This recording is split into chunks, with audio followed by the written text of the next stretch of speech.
Շնորհակալ եմ, պարոն փոխոսնակ։ Առաջին երկրորդ ընթերցում մեծ փոփոխություններ նախագիծը չի կրել, այդ իսկ պատճառով առաջարկում եմ կողմ քվեարկել, որովհետև ինքը եւս մեկ անգամ եմ շեշտում, այս կարևոր օրենսդրական նախագծի իրավակիրառ պրակտիկան ավելի կարգավորելի դարձնելն է նպատակը, բայց ձեր թույլտվությամբ ես մի փոքր կուզենամ անդրադառնամ այստեղ տեղի ունեցած երեսպաշտության մաստեր կլասին, որովհետև դրան անդրադառնալ չեմ կարող, պարոն Արտուր Խաչատրյանը անհանգստանում էր մշակութային ժառանգության համար, այն էլ Հայաստանի Հանրապետության սահմաններից դուրս գտնվող։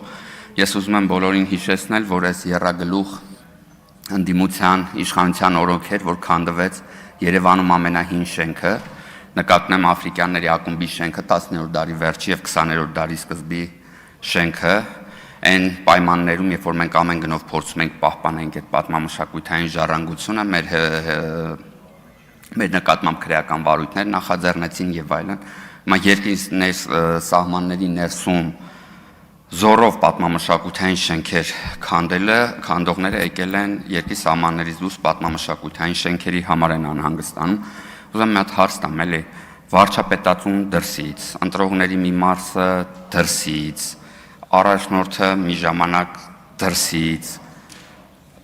պատմամշակութային արժեքները, որոնց համար անհանգստանում եք դրսից, Հայաստանի Հանրապետության ներսում կա ինչ-որ բան, որը ձեր համար, ձեր ինքնության հետ է կապվում եւ ընդհանրապես ձեր համար արժեք է ներկայացնում։ Շնորհակալ եմ,